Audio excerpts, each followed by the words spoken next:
네, 이번 주 마지막 거래일까지 왔습니다. 최근 들어서 우리 증시 지수는 비교적 양호한 움직임을 나타내고 있는 것 같은데 시장의 이 질적인 면에 대해서는 사실 높은 점수를 받고 있지는 않습니다.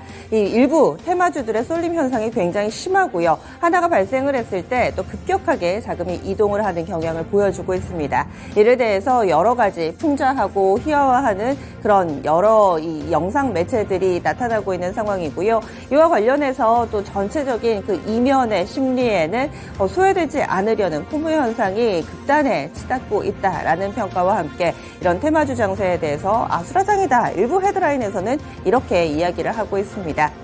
오늘 장에서도 여러분들 정도를 지키면서 또 수익까지 내는 전략 저희와 함께 살펴보시죠. 그러면 핵심 뉴스 알아보겠습니다. 첫 번째 소식입니다. 역시나 실적입니다. 간밤에 미증시에서는 빅테크 업체들의 굵직굵직한 실적 발표 나왔고요. 이에 대한 시장의 반응까지 특히나 관심을 모은 애플과 아마존 장 마치고 나서 실적 내놔서요. 그 내용 첫 번째로 준비해봤습니다. 결론부터 말씀드리면은요. 두 기업 실적 괜찮았습니다. 그런데 현재 상황보다는 앞으로가 더욱더 관심을 모았고요. 아마존이 어닝 서프라이즈의 실적과 앞으로의 기대감으로 인해서 현재 시간의 거래에서 급등세를 나타내고 있습니다. 아마존 먼저 말씀드리겠습니다. 매출액이 1,344억 달러 그리고 EPS 같은 경우는 0.65달러를 기록했습니다. 모두 다 예상치를 상회했고요. 예상치 같은 경우는 1,313억 달러의 매출을 예상을 했었고 그리고 EPS 부분이 중요합니다. EPS가 0.35달러가 예상치였는데 예상치에 거의 2배 가까운 순이익 EPS를 기록을 하면서 특히나 시장의 분위기가 좋은 상황입니다. 아마존 실적 내에서는 세부적으로 부문별로 관심을 모으는 부분이 바로 클라우드 사업 부문 AWS인데요. 여기에서도 성장이 눈에 띄었습니다. 매출이 12% 정도 증가한 221억 달러를 나타내면서 이 부문별 실적 역시도 시장 예상치를 상회하는 모습을 보여줬는데요. 이와 함께 발표된 애플의 실적도 보겠습니다. 애플은 9월 결산 법인입니다. 그래서 이번 2분기가 회계연도상으로는 3분기에 해당되는데요. 외신보도 보실 때 이런 부분들은 착오 없으시기 바랄게요. 매출액 보겠습니다. 818억 달러 기록했습니다. 그리고 EPS는 1.26달러 나타냈는데 역시 예상치 모두 다 소폭에 상회하는 움직임을 보여줬습니다. 매출액은 816억 달러가 예상치였고요. EPS 기준으로는 1.19달러였는데 이를 웃도는 수준이었죠. 그리고 나서 팀 쿡 CEO의 이런 발언들도 여러 매체에서 보도가 됐습니다. 중국 쪽에서 확실한 매출 가속화를 나타내고 있다. 이런 내용이 눈에 띄었고요. 그리고 앞으로 AI와 관련해서 인공지능과 관련된 멘트도 나왔습니다. 수년간 다른 모델들과 다른 AI를 개발해 왔고 앞으로는 우리가 구축하는 모든 제품에 이 AI와 머신러닝이 채택될 것이다 라고 발언을 하면서 앞으로 어떤 쪽으로 기술 발전을 해나갈 것인지에 대한 가이드라인도 잡혔습니다. 하지만 시간의 거래에서 두 종목의 희비는 엇갈리고 있습니다. 지금 아마존 같은 경우는 급등세를 보여주고 있는 상황인데요. 현재 시세 보겠습니다. 정규 거래에서는 사실 큰 폭의 움직임은 나타내지 않았는데 현재 시간의 거래에서 9.52% 급등하고 있습니다. 그래서 오늘 정규 거래 종가가 100달러선 위에서의 움직임을 나타내고 있습니다. 여기에다가 애플 같은 경우는 정규 거래에서는 약간은 좀 무덤덤하게 움직임 나타냈는데요. 시간의 거래에서는 실적 발표하고 하락했다가 현재는 약간의 좀 상승 전환되는 모습을 나타내고 있습니다. 오늘 이와 관련해서 우리 증시에 미치는 영향력 점검 필요해 보입니다. 다음 두 번째 소식입니다.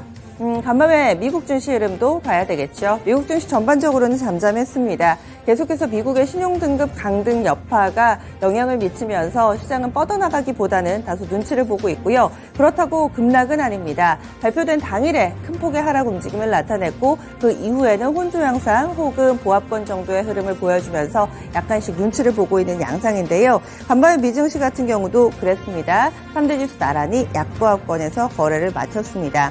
이런 가운데 국채 시장이 크게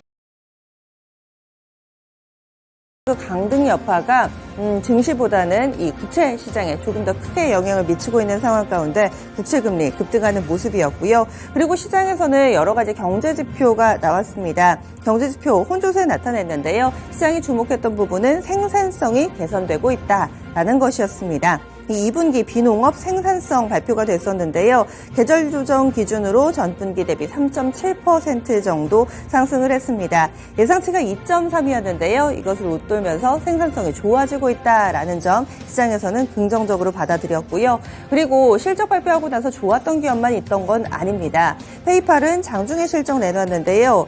급락했습니다. 12% 하락했고 퀄컴 같은 경우도 지금 실적이 별로 좋지가 못해서 8%가량의 하락세를 보여줬습니다. 이렇게 같은 기술주 내에서도 실적에 따라서 크게 희비가 엇갈리는 뉴욕 증시의 모습이었습니다. 다음으로는 국내로 눈을 돌려서요. 기업 뉴스 하나 알아보겠습니다. 최근 국내에서도 실적 발표 계속해서 나오고 있죠. 어제 같은 경우는 카카오 실적을 내놨고 그 이후에 컨퍼런스 콜을 통해서 여러 가지 중요한 내용들이 전달이 됐습니다. 실적 내용보다 더 관심을 모았던 부분은 카카오도 이번에 초거대 AI 모델을 업그레이드한 코GPT 2.0 내놓는답니다. 시기도 네이버의 하이퍼클로버 X 출시 시기와 거의 비슷한데요. 하이퍼클로버 X가 오는 8월 24일에 나옵니다. 카카오는 10월쯤에 내놓을 걸로 알려지고 있는 상황인데요. 그렇다면 이것을 어디에 활용할 것인가? 여행, 숙박, 예약에 일단은 AI를 적용하기로 했다라는 내용도 담겨 있습니다. 이 자사 모델뿐만 아니라 메타의 라마2 같은 외부 대규모 언어 모델을 적극 채용하면서 이 카카오 주요 서비스별로 최적화된 맞춤형 AI 라인업을 구축한다라는 게 카카오의 계획이라고 하는데요.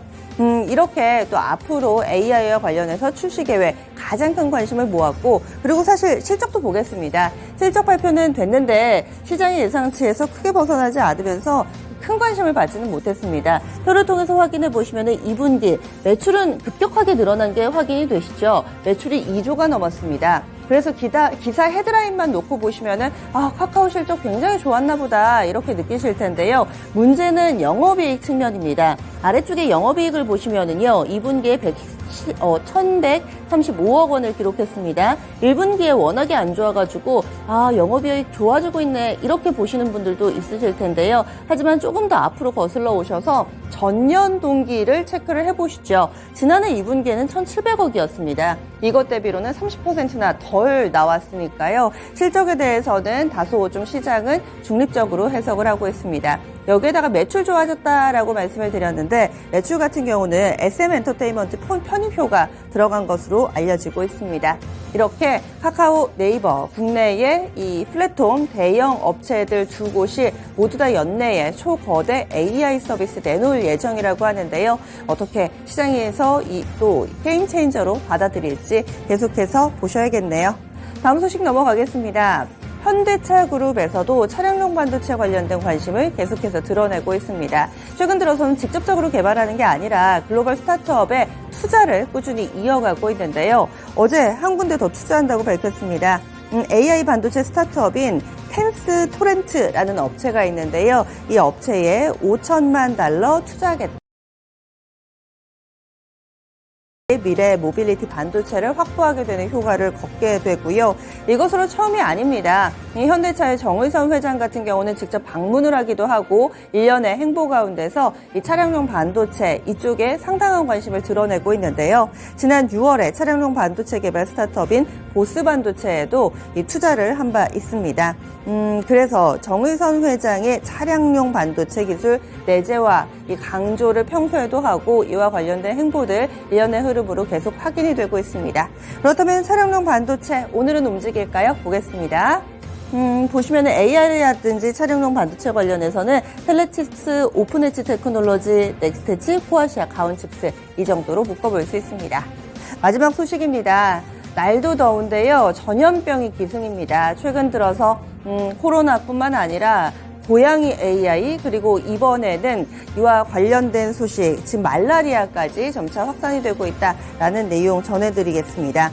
질병청에서요, 파주에서 잡힌 4개 모기에서 올해 처음으로 이 3일열 말라리아 원충이 확인됐다, 그래서 전국적으로 현재 말라리아 경보를 발령한 상태다라고 밝혔습니다. 말라리아 조심하셔야 되겠습니다. 질병청은 이것이 유행으로 가는지 현재 감시하고 있는 상황이라고 하고요. 특히나 이번에 이 매개모기가 확인된 파주시 같은 경우는 사업지역 중에 매개모기 밀도가 73%로 굉장히 높아서 각별한 주의가 필요하다고 질병청은 이야기하고 있습니다. 말라리아 이야기까지 전해지고 있는데요. 그렇다면 이와 관련된 종목입니다. 말라리아 치료제 가지고 있는 업체들 혹은 백신 관련된 업체들 묶이는데요. 신풍제약, 국제약품, 그리고 KPM테크와 엑세스바이오, 진원생명과학 등 있습니다. 특히나 어제 제약바이오 종목군들이 이래저래 주목받았는데요. 말라리아까지 반응을 할지 여부는 오늘장 확인 필요해 보입니다. 이렇게 해서 오늘 핵심 뉴스 알아봤습니다. 계장은 증권통과 함께 하시죠.